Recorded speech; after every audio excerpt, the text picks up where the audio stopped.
E aí pessoal do Radiologando, tudo bem com vocês? Estamos aqui para mais um vídeo no canal. E no vídeo de hoje eu vou explicar para vocês a anatomia completa da coluna vertebral. Então preste atenção, pegue seu caderno, pegue sua caneta e anote tudo. Mas antes de começar o vídeo, eu queria dar uma notícia para vocês e mostrar a novidade do Seja Membro, no qual é uma turma exclusiva do Radiologando que disponibiliza conteúdos exclusivos. E que conteúdos são esses, professor? Nós temos PDFs com conteúdos, PDF com questões para você praticar sobre esse conteúdo e cada semana tem um tema, vídeos de posicionamento, vídeo de questões comentadas, simulado para concurso público, lives, sala de aula virtual e muito mais. Professor, como é que eu faço para poder participar dessa turma exclusiva? É só você vir aqui no botão ao lado do inscreva-se e clicar em Seja Membro. Ou se você tiver alguma dúvida, deixa nos comentários, ou então procura a gente nas redes sociais. E aproveitando, já vai curtindo o vídeo e se você é novo no canal, já se inscreve e ativa todas as notificações para não perder nenhum vídeo e ficar por dentro de todo o conteúdo que é postado. Tá, professor, e quais são as suas redes sociais? Segue lá a gente no Instagram, tanto no @radiologando, como também no @bigojudoprof. Além de tirar dúvidas, você vai poder acompanhar todas as postagens, feeds, stories, participar de lives e também radiologar de pertinho conosco. Bom, sem mais delongas, vamos para o vídeo?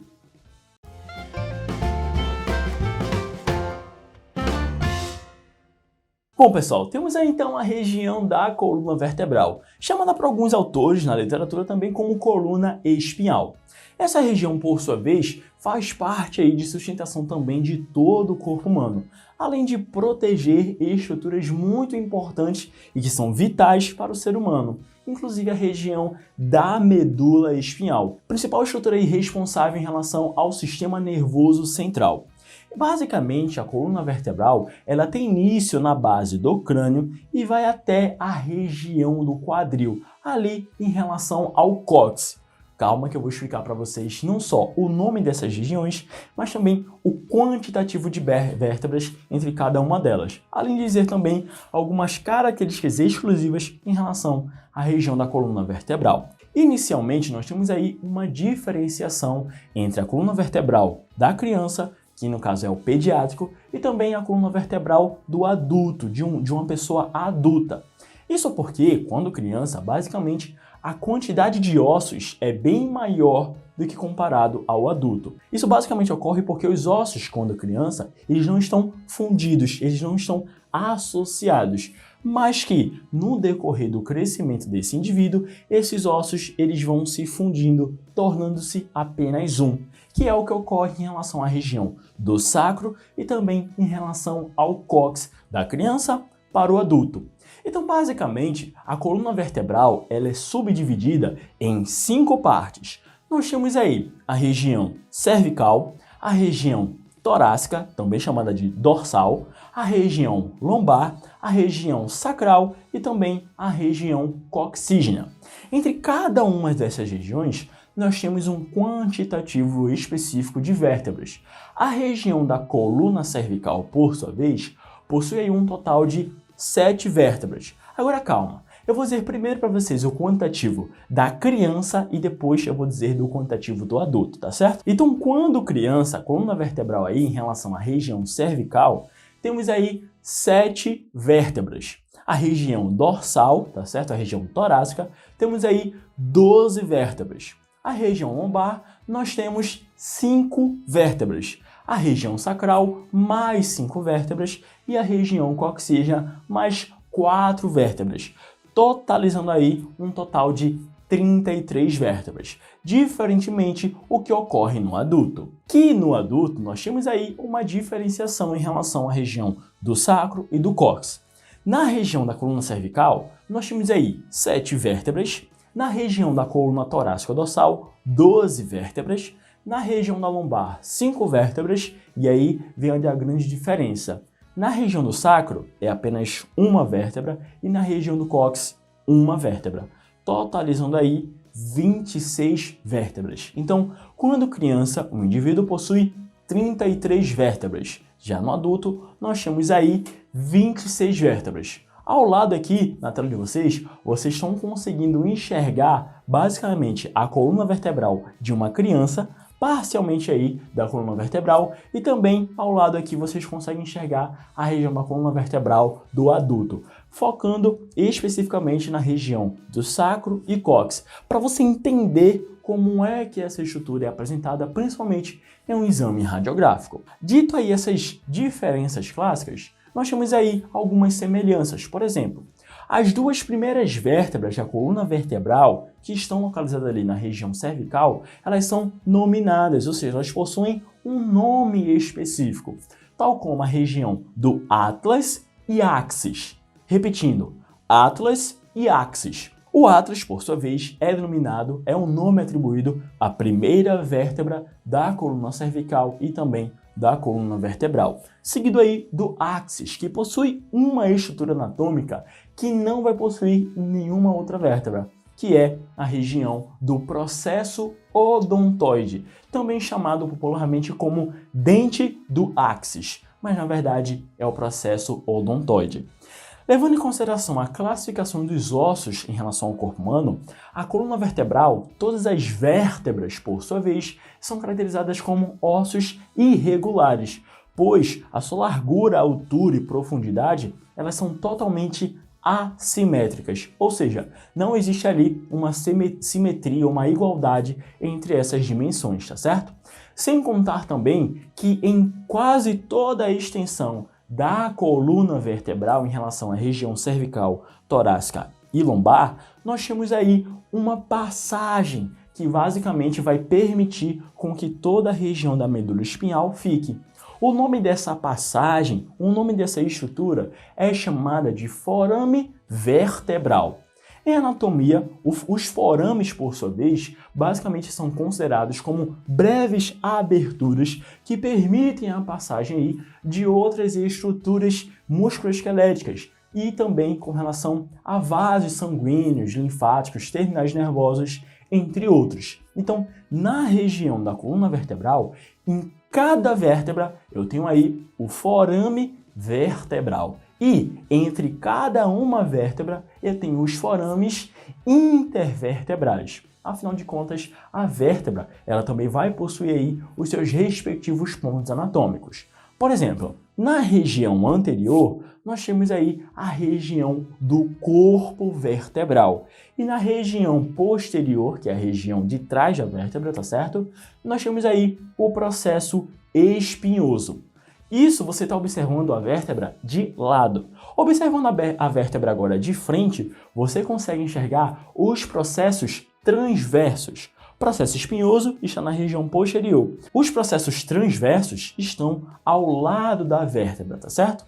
Além do corpo vertebral, processo espinhoso, processo transverso, forame vertebral, nós temos aí também a região do pedículo e da lâmina, que são regiões que, por sua vez, quando são afetadas devido aí a algum trauma, por exemplo, é onde é desencadeado a espondilólise, que é basicamente a ruptura de alguma parte em relação à vértebra, podendo desencadear aí também o que conhecemos como espondilolistese, que no popular é dito como hérnia de disco.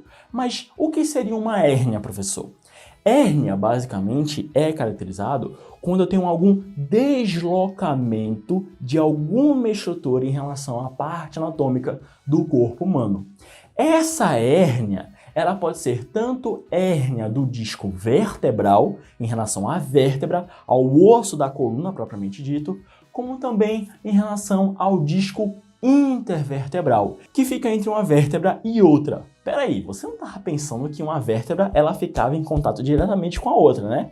Saiba que todo osso, em sua grande maioria, ele vai ter ali uma região articular, uma região cartilaginosa que vai possibilitar movimentos. Que na coluna vertebral, esse disco intervertebral, ele é um pouco mais rígido. Afinal de contas, a coluna vertebral, ela também vai suportar aí grande parte de toda a força que é exercida em relação ao corpo humano. Quando você caminha, quando você corre, quando você vai pular, quando você vai subir uma escada. Então, essa região, ela precisa ser bem sustentável. Então, pode ocorrer não só hérnia de disco vertebral, mas também de hérnia de disco intervertebral, que pode causar aí muito incômodo e até mesmo muitas dores aos pacientes que forem acometidos por estas alterações patológicas. Lembre-se, espondilólise e espondilolistese. Bom, outra característica também relacionada à coluna vertebral, eu tenho aí basicamente em relação à sua rigidez. Por exemplo, as vértebras da coluna cervical, elas são mais finas, menos densas e menos rígidas, comparado com a região da torácica, que por sua vez vai se comportando aí um pouco mais denso, maiores e mais rígidas, e que comparada à lombar, são mais rígidas ainda. A região da lombar é uma região onde eu tenho as vértebras mais densas, maiores e mais rígidas. Por quê? A maior parte das alterações que podem ocorrer em relação à coluna vertebral é na região da lombar, especificamente em relação às transições L3, L4, L4, L5 e L5, S1, que é basicamente aí a transição lombosacra. E falando por transições, nós temos aí as devidas articulações. Por exemplo, da região da cervical para a torácica, nós temos aí a transição cérvico-torácica, que ocorre ali nas regiões de C7 e T1. Da região da torácica para a lombar, eu tenho uma transição tóraco-lombar, que ocorre entre a transição de T12 e L1. E basicamente em relação à transição da lombar para o sacro é a região de lombosacra, que é L5 e S1. Agora, a transição entre o sacro e o cóccix quase que não existe. Por quê? No adulto, essas duas estruturas elas se fundem, basicamente formando um único osso, mas que nós sabemos que existe ali a região do sacro e também a região do cóccix. Outra coisa também que eu queria dizer bastante importante para vocês é que, se vocês tocarem aqui atrás, ó, próxima à região do pescoço, na região posterior, vocês vão sentir que tem uma vértebra que é mais saliente, vocês vão conseguir enxergar como se fosse uma protuberância, uma saliência. Essa estrutura anatômica é facilmente identificada porque essa vértebra aí que vocês estão tocando é a região de C7, que é a sétima vértebra cervical. Essa região é denominada de processo espinhoso e basicamente você só vai conseguir enxergar e tocar nessa vértebra porque a C7 é um marco topográfico. A região do processo espinhoso de C7 ele é saliente e a gente consegue macroscopicamente tocar ou observar sem precisar de nenhum equipamento ou recurso tecnológico. Lembrando também, pessoal, que temos aí a nomenclatura dada a cada região. Por exemplo, vértebra C3 significa que é a terceira vértebra cervical. Vértebra T9 significa que é a nona vértebra da torácica. Vértebra L2 significa que é a segunda vértebra da lombar. Perceba que antes do numeral eu tenho uma letra C de cervical, T de torácica e L de lombar. Cervical vai de C1 a C7, torácica vai de T1 a T12 e lombar vai de L1 a L5.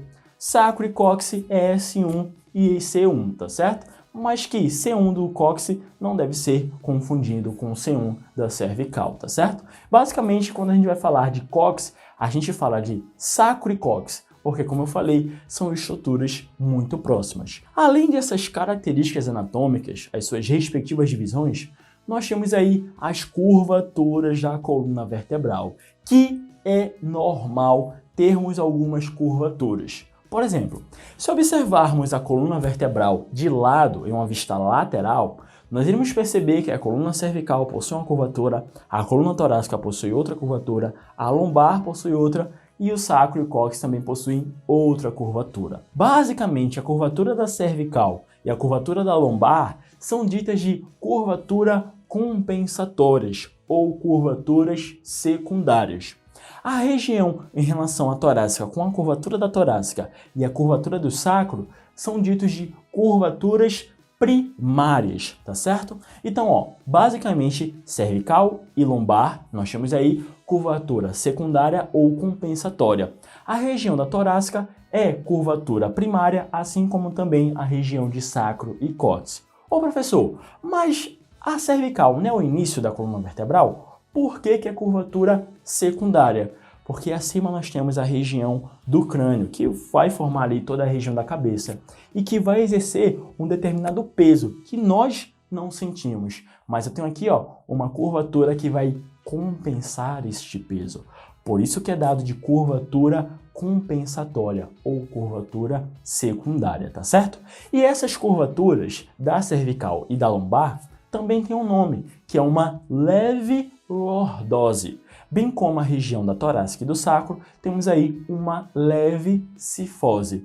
Agora, um indivíduo que tem uma lordose acentuada ou uma cifose acentuada já é caracterizado como patológico. Da mesma forma que, se o indivíduo tiver aí uma curvatura lateral, que é dita como escoliose, também é uma das outras alterações patológicas relacionadas à coluna vertebral.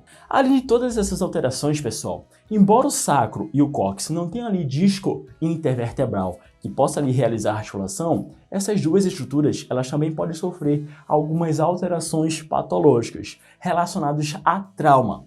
Quando geralmente indivíduos mais idosos caem com essa região do quadril, eles podem possivelmente aí, potencialmente fraturar ou traumatizar a região de sacro e cóccix.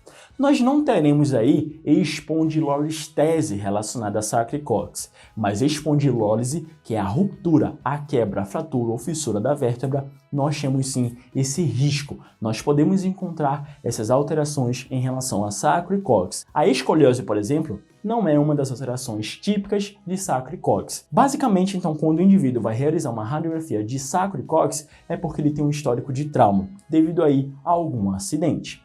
Bom, pessoal, este foi mais um vídeo do Radiologando, especialmente aí para vocês, que eu espero que vocês possam ter aprendido muito mais informações. Agora, se você tem alguma dúvida aí, deixa nos comentários que eu, ou a equipe do Radiologando, vai te responder.